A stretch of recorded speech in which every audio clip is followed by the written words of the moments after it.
Nagsasagawa po ng press conference ang Department of Health kaugnay sa Ebola virus. Panoorin po natin ito. Thank you very much, ma'am.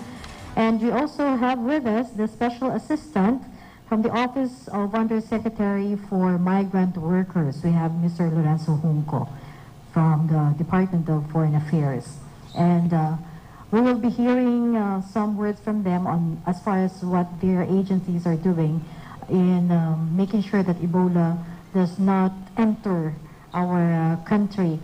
And we will also be hearing from our beloved Secretary later on, but probably for now we would like to hear from the representative from the Director of OFW. Okay, so without further much ado, let's hear it first from our beloved Secretary, Health Secretary Dr. Enrique P. Onan. Good morning po. Good morning. Despite our very recent press con last week, wherein we also partly and partially touched on the Ebola virus, with the global attention being focused because of the spread of the Ebola virus beyond the confines of the originally 3 countries in West Africa.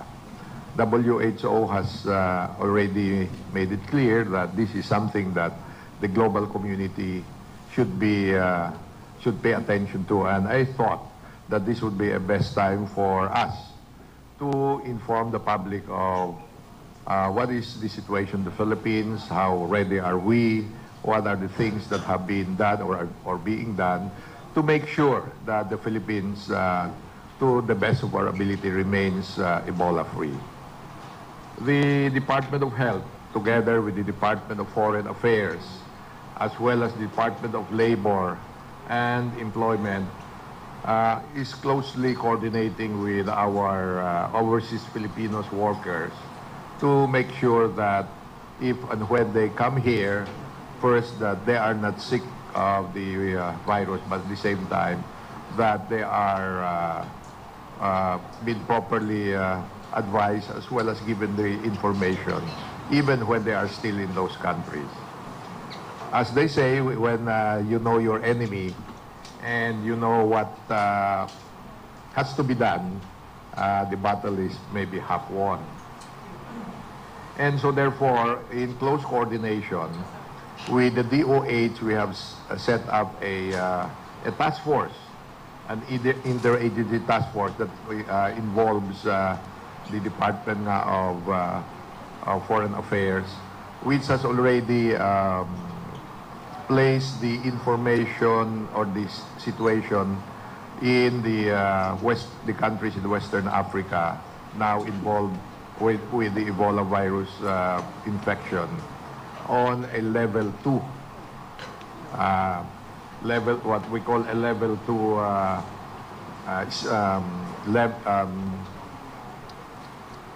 information. Ang ibig sabihin ng level 2 is that no new workers will be allowed to be sent to those countries, and at the same time, for those that are already there, we are advising them to advise lang, no? Diba? That at best it would be good if they come back, but there is no coercion, advisory lamang yun. Now, in essence, as of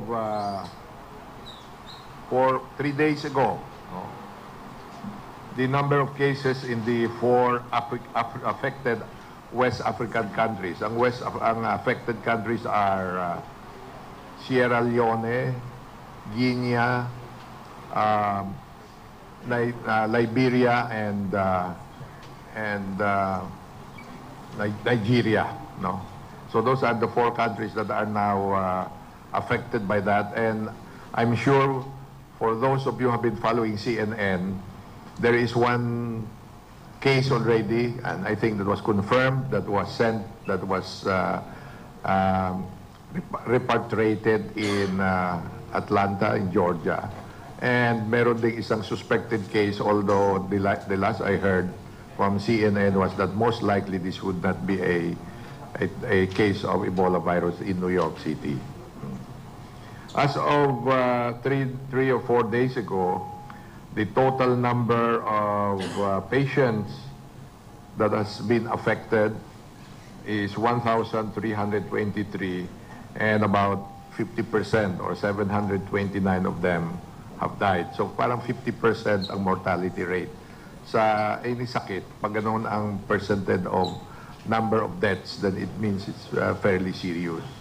But at the same time, alam ho naman ninyo yung situation in these 4 African countries in terms of medical care is, I'm sure, not at par, of course, with the advanced countries, but certainly I think may better itong atin sa Philippines. And although, of course, the mortality rate is still high,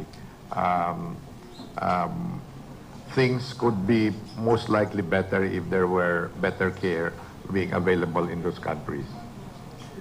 So, ang data natin from the Department of Foreign Affairs, and I'm sure Consul Honko will confirm this and say something more. My information here is that we have about 880 Filipinos living in Guinea, 1,979 in Sierra Leone, and 632 in Liberia, including the 148 Filipino UN peacekeeping force. Mga sundalo ito natin that are assigned in Africa under the United Nations to help on the peacekeeping effort of UN in that particular region. And according to POEA din, and this will be confirmed, I'm sure, by Nini Lando, meron daw tayo doong 72 in Guinea, 398 in Sierra Leone, and 202 Filipino workers in Liberia. And I'm made to understand that most of these are essentially professionals, maybe working in the oil industry or on construction. So as I said, DOH is now on our own monitoring several patients, about 15 of them that arrived within the past 2 weeks from these countries. But as of today, ang namo-monitor na lang because all of the rest were found to be, wala, hindi naman nagkasakit, only about 5. 5 na lamang natitira. Of course, meron pa rin pa ilan-ilan, I'm sure, that may be arriving. But just to inform you that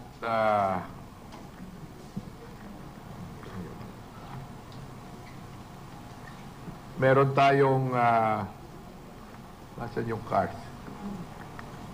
We have a card. Nasaan yun? Yung yellow card.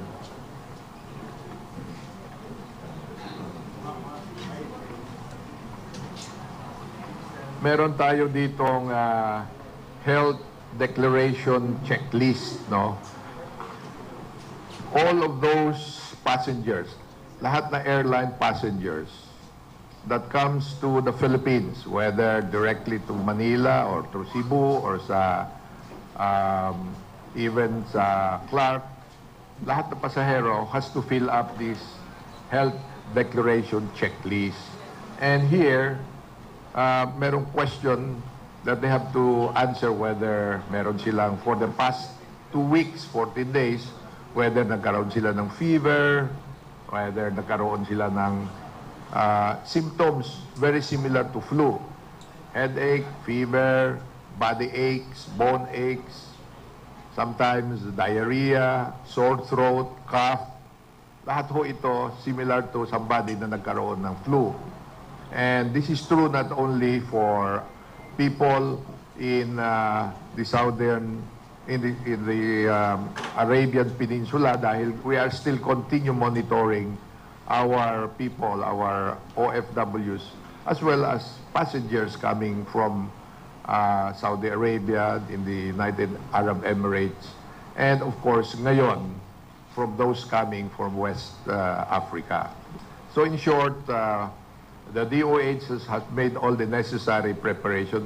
We are, as a matter of fact, in essence, making sure that if Ebola ever comes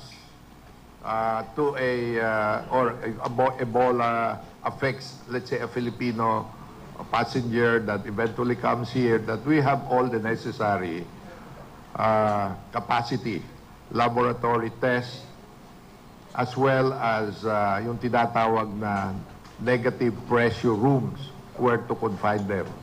Ibig sabihin, ito kasing Ebola virus infection, ang main way of getting infected from this is still from what we call body fluids natin. So either umubo ka, so yung phlegm, or from blood, if you get exposed to blood, or from stools, or even from sex. So in short, yung mga galing sa ating body fluids. No?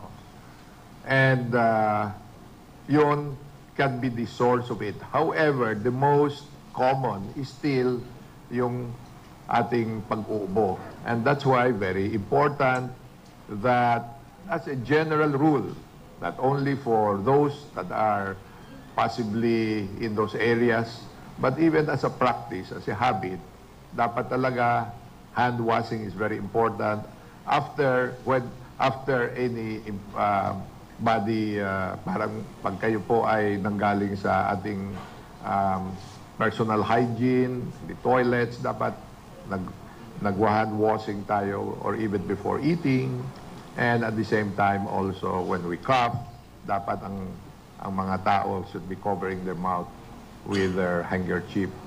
And of course, the usual information that we give to our people to stay as healthy as possible, meaning making sure that hindi sila na-overwork, they are not exposed to extremes of temperature, they have some adequate sleep and rest. So in short, ito po ang mga general advice that we can give to everybody and to all of our people, especially those that are now in those countries that we have identified. And so therefore, maybe just to assure our people na tayo ay talaga hong ready, and at the same time, not to worry, to assure you that the national government, our offices have taken all the necessary precautions so that as much as possible, this virus does not reach our country. And maybe I'll ask first our guest who dito ngayon, si Consul Hongko, to say something about the effort also of the Department of Foreign Affairs. Consul Hongko. Yeah.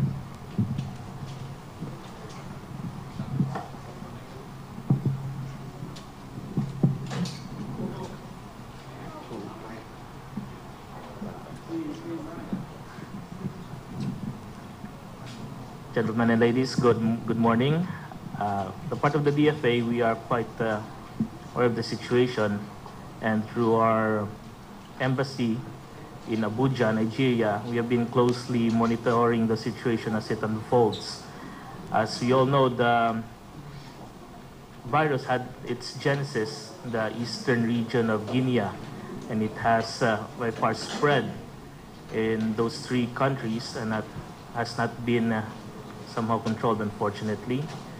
Guinea, Liberia, and Sierra Leone. We have about, within those three countries, more or less about 4,000 Filipinos, in which we are, of course, very concerned. But thank God, as of today, no Filipino has yet been infected.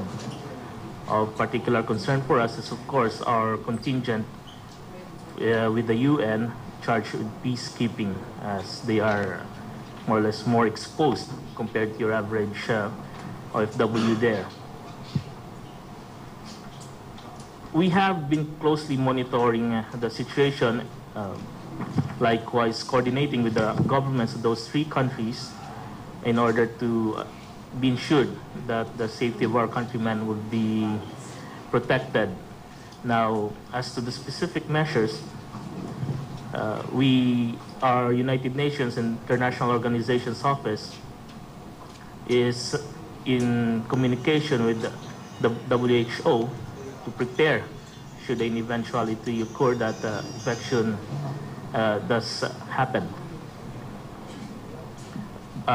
Very exhaustive information campaign has likewise been undertaken to our kababayans there in West African region, to give them information as to better protect themselves as against the disease.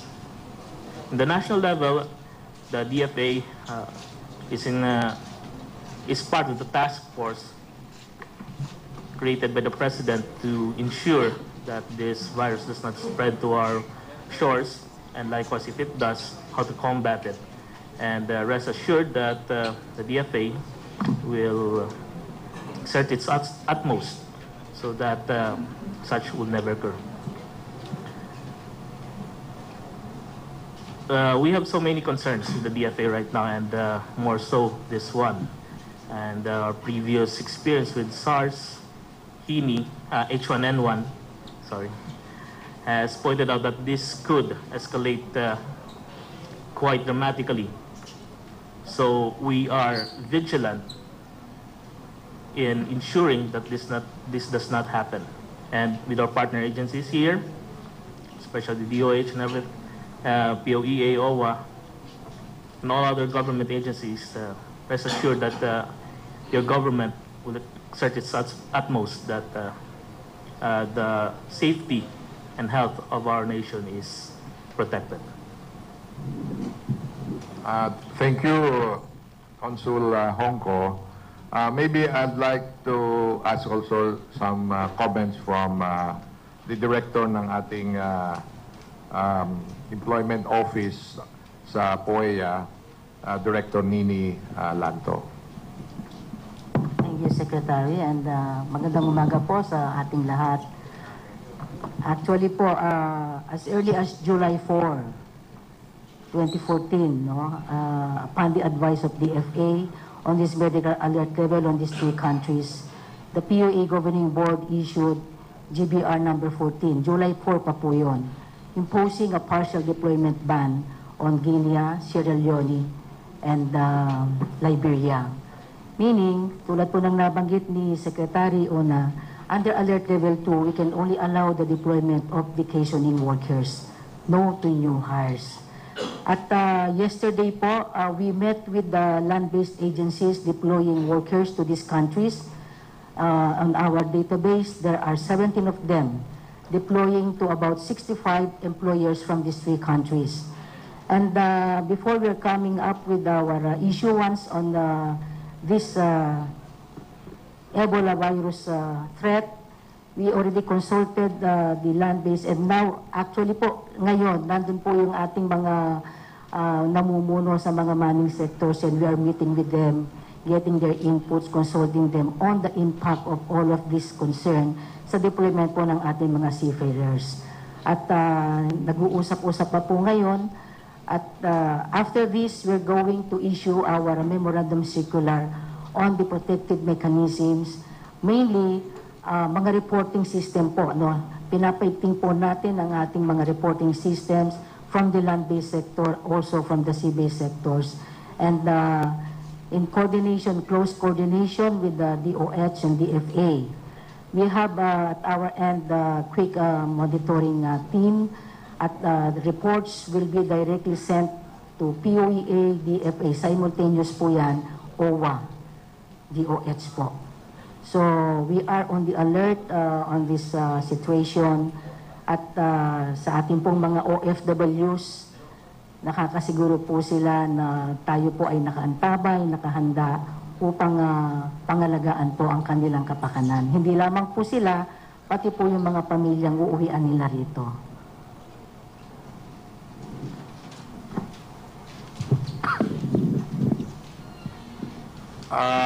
Marami ding nagtatanong na how ready nga daw ang ating mga ospital.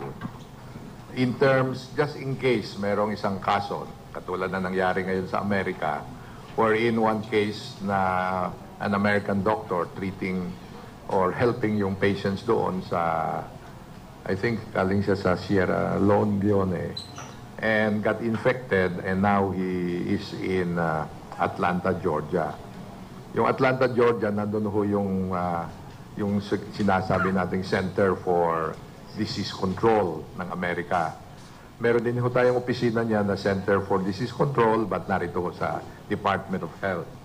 So in short, maybe ipakita ko lang ho sa inyo, we have our Research Institute for Tropical Medicine in Alabang.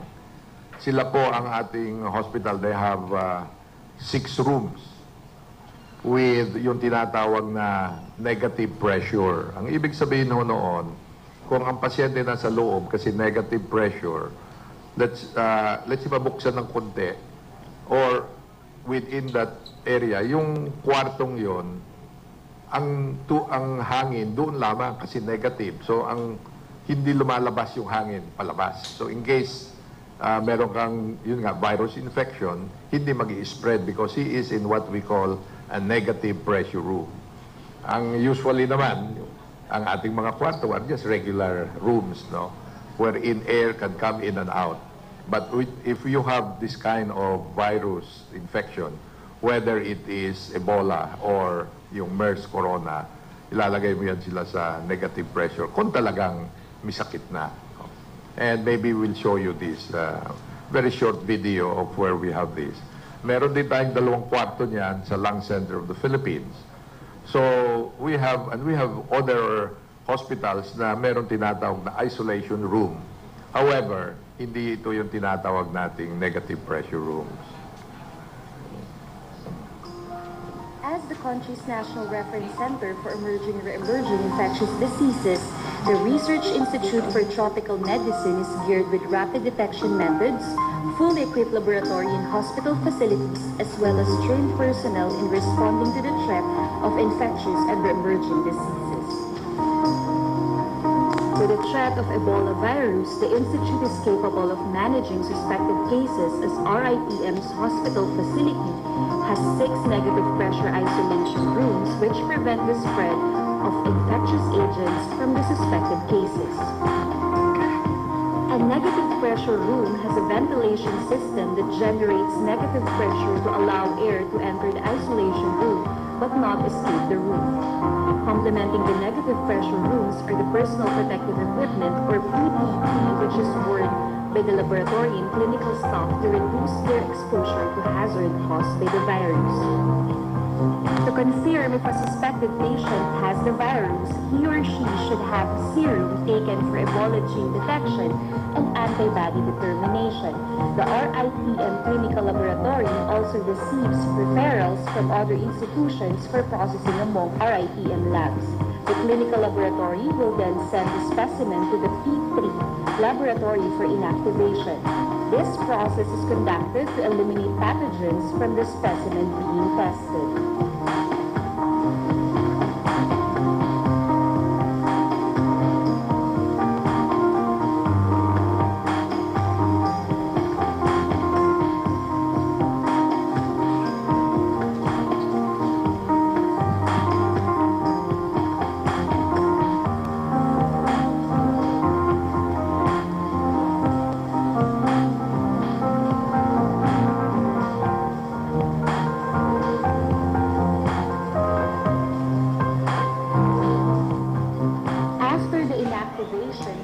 Nagpapatuloy po ang press conference ng DOH at ipinapakita nga po yung pasilidad sa Research Institute for Tropical Medicine kung saan meron daw pong negative pressure room na tinatawag. Yan po yung kwarto raw kung saan yung hangin ay hindi lalabas. Kaya kung sino man ang pasyente sa loob ay hindi makakahawa sa ibang mga tao. Yan po ang paraan din ng DOH para siguruhin at tiyakin sa publiko na may sapat naman na kapasidad ang Pilipinas sakaling magkaroon dito ng kaso ng tao na merong Ebola virus. At kaugnay niyan, sinabi rin po ng DFA at ng DOH na sila ay may matinding ugnayan para nga po masala ng maigi yung mga taong pumapasok sa ating mga paliparan, at kung merong mamonitor na infected ay ito ay agad masusolusyonan. At yan po mainit na balita sa oras na ito. Tutok lang dito sa GMA News TV para oras-oras alam mo. Ako po si Sandra Aguinaldo. Magandang umaga.